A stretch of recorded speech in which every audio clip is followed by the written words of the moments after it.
जय जय बनारस का भैया का हाल चाल हो, सब चकाचक ना। तो गुरु हो जाइए शुरू, बढ़ा लीजिए अपने रेडियो और मोबाइल का वॉल्यूम, क्योंकि शुरू हो चुका है बनारस का number 1 radio show good morning Banaras, देश के नंबर 1 रेडियो स्टेशन आपकी वाणी आकाशवाणी पर। हमारा नाम बनारस बाबू, हम हैं बनारस बाबू। जी हाँ, आपके अपने बनारसी बाबू यानी रेडियो मित्र आशुतोष के साथ। आज दिन है मंगलवार और दिनांक है 6 जून। तो सबके मंगल की मंगल कामना के साथ आइए शुरू करते हैं आज का प्रोग्राम। गुरु, इस वक्त पूरे शहर में जहाँ जाइए, जिससे मिलिए, जिससे पूछिए, उसकी जुबान पर बस एक ही शब्द है, हाय गर्मी। गर्मी से सब त्रस्त हैं, सब सूर्य देव से पनाह मांग बैठे हैं, लेकिन वो कहीं मिल नहीं रहा है। हर जगह तपती धूप, तेज लू, सूखा गला और पसीने से भीगा तन बदन, यही सब नजर आ रहा है। लेकिन सुनिए तो भाई, इन सब में राहत की बात यह है कि अब गर्मी के लिए विख्यात महीने जेठ और बैसाख दोनों बीत चुके हैं और आषाढ़ का महीना लग चुका है। वैसे तो मौसम विभाग ने बताया है कि इस वर्ष मानसून अच्छा रहेगा, पर थोड़ा विलंब से आएगा। लेकिन यदि लोक कहावतों की बात करें तो घाघ भट्टरी की जो भविष्यवाणी है, वह भी यही आशा दिलाती है कि बारिश अच्छी होगी और जल्द होगी। महाकवि घाघ कहते हैं कि जेठ अंत तिथि रात में रहे मेघ जो छाए, कहें घाघ तिहि साल में जलदे भूमि बहाए। यानी कि यदि जेठ माह की पूर्णिमा की रात में बादल छाएं, तो ये समझना कि उस वर्ष अच्छी बारिश होगी। और जैसा कि हम सब ने देखा, बीते रविवार को ज्येष्ठ शुक्ल पूर्णिमा की रात आकाश में बादलों की दौड़ धूप जारी थी, तो हम उम्मीद कर सकते हैं कि सबके मन को खुशियां देने वाली बारिश जल्द आएगी। बस थोड़ा और इंतजार। वो कहा भी है ना कि भैया सब्र का फल बारिश होता है। तो भाई खुश हो जाइए, बस कुछ दिनों की बात और है। मन को निराश मत कीजिए, खुद को हताश मत कीजिए। किसी ने क्या खूब कहा है कि सपनों के खिदमत में कोशिश तो कर पहले, गागर भी छलकेगी बूंद तो भर पहले। और जब आप बनारस में हैं, जहां बाबा के चरण पखारती गंगा मैया हिलोर मार रही हो, तो वहां गर्मी की ऐसी की तैसी छोड़ा गुरु, उठावा झोला मंत्रा, चला गंगा जी चलल जाए। आप सुन रहे हैं बनारस का number 1 radio show good morning Banaras, देश के नंबर 1 रेडियो स्टेशन आपकी वाणी आकाशवाणी पर। दोस्तों, हम बातें कर रहे थे बढ़ते गर्मी और तापमान की, और इसके लिए कहीं न कहीं बढ़ता प्रदूषण, शोर शराबा, radiation, green house gases, CFC जैसी तमाम वजहें हैं। और इन सब में साउंड पॉल्यूशन भी एक मुख्य वजह है, जिसके विषय में विस्तृत जानकारी देने और इससे संबंधित कानूनी प्रावधान और अधिकारों को हमसे साझा करने के लिए हमारे साथ जुड़ चुके हैं शहर बनारस के प्रख्यात समाज सेवी और पत्रकार चेतन उपाध्याय। तो आइए सुनते हैं वो क्या बता रहे हैं। गुड मॉर्निंग बनारस के सभी श्रोताओं को चेतन उपाध्याय की ओर से प्यार भरा नमस्कार। हम ये बताना चाहेंगे कि ध्वनि प्रदूषण एक बहुत गंभीर समस्या है, जिसका दुष्परिणाम तुरंत नहीं दिखता।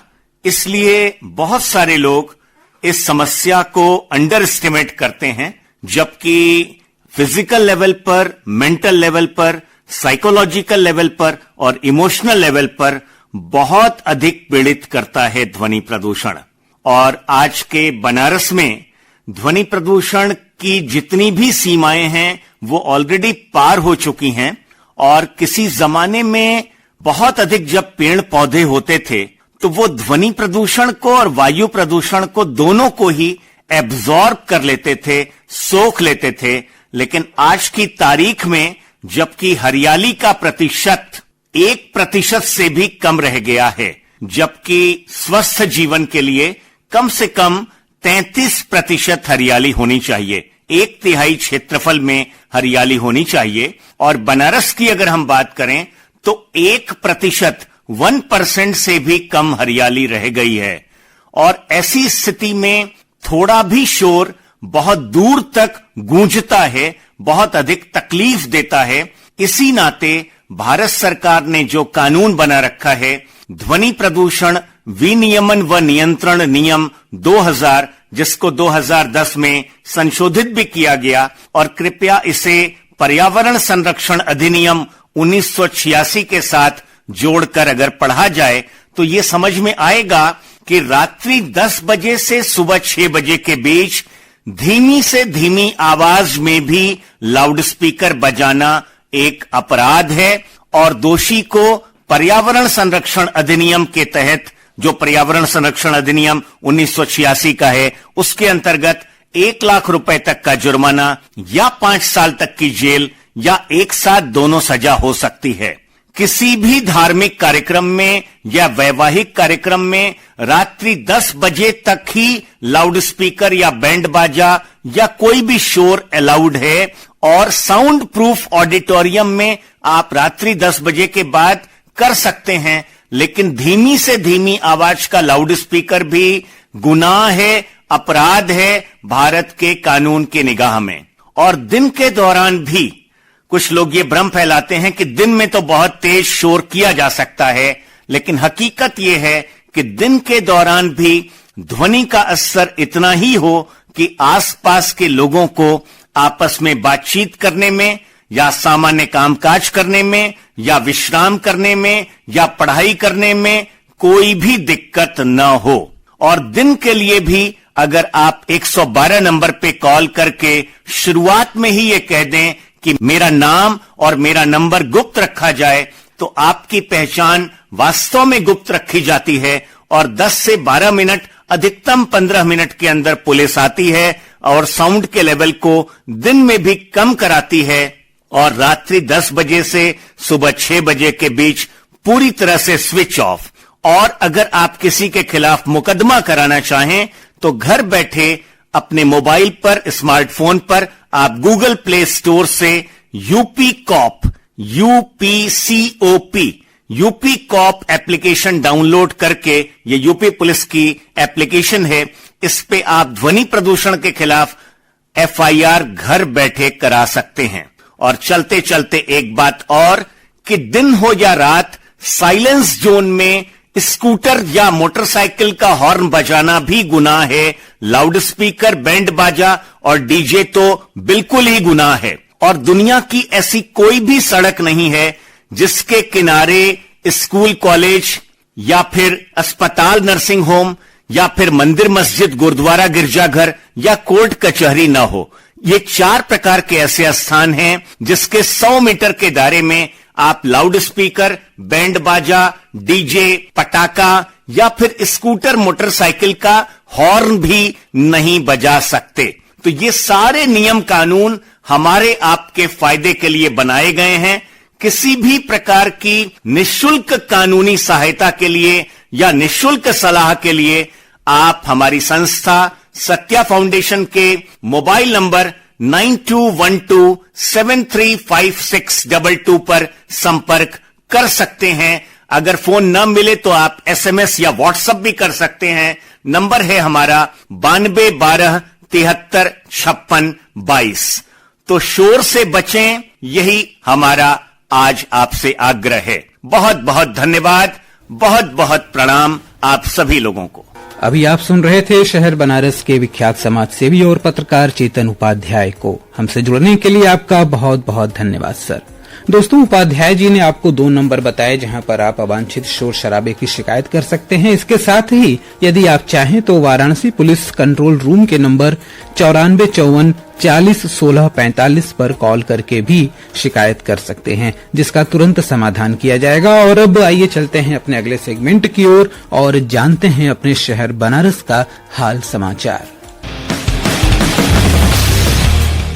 गुड मॉर्निंग बनारस की जो सबसे बड़ी गुड न्यूज आ रही है वो ये है कि केंद्रीय शिक्षा मंत्रालय के उच्च शिक्षा विभाग ने नेशनल इंस्टीट्यूशनल रैंकिंग फ्रेमवर्क द्वारा जारी इंडिया रैंकिंग्स 2023 में काशी हिंदू विश्वविद्यालय को देश के 5वें सर्वश्रेष्ठ विश्वविद्यालय का दर्जा मिला है। शिक्षा एवं विदेश मामलों के राज्य मंत्री डॉक्टर राजकुमार रंजन सिंह ने सोमवार को नई दिल्ली में ये रैंकिंग जारी की। इसके अनुसार बीएचयू ने विश्वविद्यालय श्रेणी में 65.85 अंकों के साथ 5वां स्थान प्राप्त किया है, जो पिछले वर्ष के मुकाबले एक स्थान ऊपर है।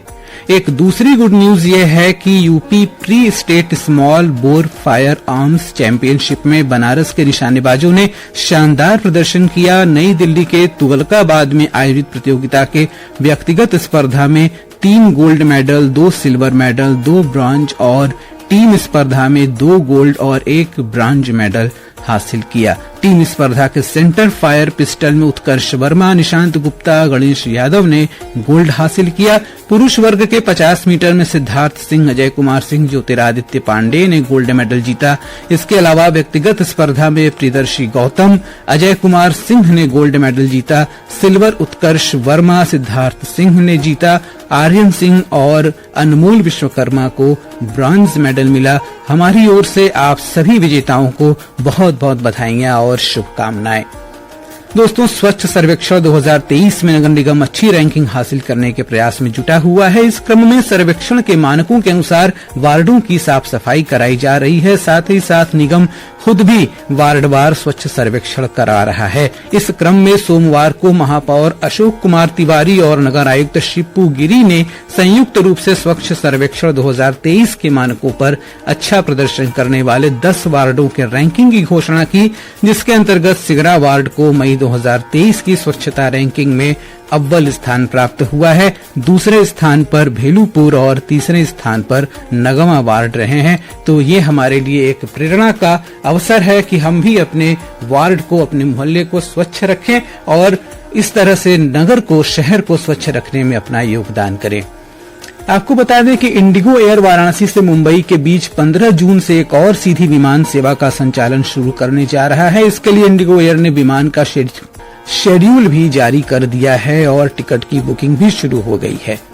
वाराणसी से विमान का एक तरफ का किराया 5100 रूपये होगा। हालांकि फ्लेक्सी फेयर होने के कारण किराया घट या बढ़ सकता है, तो आप अपनी सुविधा के अनुसार इसमें बुकिंग करा सकते हैं। आपको बताएं कि बीएचयू स्थित मालवीय भवन सभागार में राम किंकर विचार मिशन की ओर से प्रवचन का आयोजन सायंकाल 7 बजे से किया जाएगा। यह आयोजन कल से शुरू हो चुका है और आगामी 1 सप्ताह तक प्रतिदिन सायंकाल चलेगा।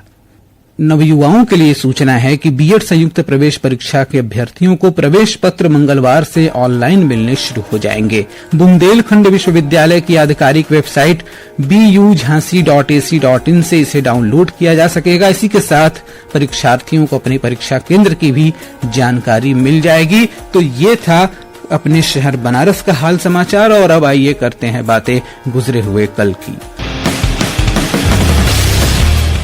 श्रोताओं, ईरान गैस पाइपलाइन जैसे महत्वपूर्ण योजना पर भारत और पाकिस्तान के बीच आज ही के दिन वर्ष 2005 में सहमति बनी थी। आज ही के दिन वर्ष 1997 में बिम्स्टेक यानी the Bay of Bengal Initiative for Multi Sectoral Technical and Economic Cooperation की स्थापना हुई थी। भारत सहित बांग्लादेश, श्रीलंका, थाईलैंड इसके आरंभिक सदस्य थे। उस वक्त इसे बिम्स्टेक के नाम से जाना जाता था।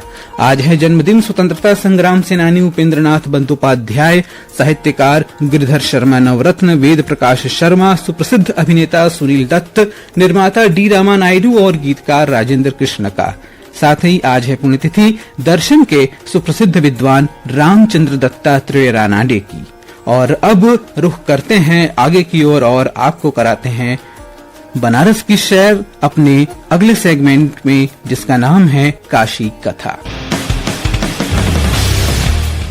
दोस्तों, इस सेगमेंट में पिछली बार जब मैं आपसे मिला था तो हमने बातें की थी दुर्वासा ऋषि की तपस्थली कामेश्वर महादेव की। आज के अंक में उसी चर्चा को आगे बढ़ाते हुए आइए आपको एक बार फिर लिवा चलते हैं कामेश्वर महादेव मोहल्ले में। मोहल्ले में विख्यात त्रिलोचन महादेव का मूल स्थान बिरजा क्षेत्र में है, जहां से प्रतीक रूप में वाराणसी में आपका प्रादुर्भाव हुआ। इनका दर्शन करने से त्रैलोक्य में अवस्थित समस्त शिवलिंगों के दर्शन का फल मिलता है, ऐसा मान्यता शास्त्रों में प्राप्त होता है। यहाँ पर कपोत और कपोती का भी बड़ा लोमहर्षक वृत्तांत प्राप्त होता है। कुछ लोग इस मोहल्ले की या इस शिवलिंग के प्राचीनता में संदेह करते हैं, लेकिन ये शंका पूरी तरह निर्मूल है, क्योंकि गाहड़वाल नरेशों द्वारा इस मंदिर को दान दिए जाने और 12वीं शताब्दी में काशीराज महाराज गोविंद चंद्र द्वारा इनके दर्शन के समय एक गांव दान में दिए जाने का ऐतिहासिक प्रमाण मिलता है। इस मंदिर के परिसर में वाल्मीकिश्वर, अरुणादित्य, उद्दंड मुंड विनायक, त्रिविक्रम और कोटेश्वर आदि देवताओं के साथ ही साथ काशी खंडोक्त वाराणसी देवी भी हैं। जी हाँ, ध्यान दीजिएगा, वाराणसी देवी का मंदिर इस मंदिर परिसर में है, जिनकी आराधना से भक्तों को काशी में घर मिलने का फल कहा गया है, ऐसी स्थानीय लोगों की मान्यता है। आपको बता दें कि त्रिलोचन महादेव के पीछे आचार्य गंगाधर मिश्र द्वारा स्थापित राष्ट्रभाषा विद्यालय में हिंदी के प्रसिद्ध कवि सूर्यकांत त्रिपाठी निराला कई वर्षों तक रहे थे और उन्होंने यहाँ पर सारस्वत साधना की थी। मोहल्ले के अयोध्या कोठी में काशी खंडोक्त वामन केशव हैं, जिन्हें आजकल नर नारायण केशव या मधुसूदन कहते हैं। मोहल्ले के दक्षिणी पूर्वी छोर पर गंगा तट पर त्रिलोचन घाट है। घाट के सामने गंगा जी में पिलीघिला नामक तीर्थ कहा गया है और यहाँ वैशाख मास में स्नान करने का महत्व है। तो ये थी काशी कथा की आज की कथा, और घड़ी की सुई कह रही है कि भाई ये वक्त हो चला है विदाई लेने का। तो गुरु मस्त रहा मस्त करा। जय जय बनारस।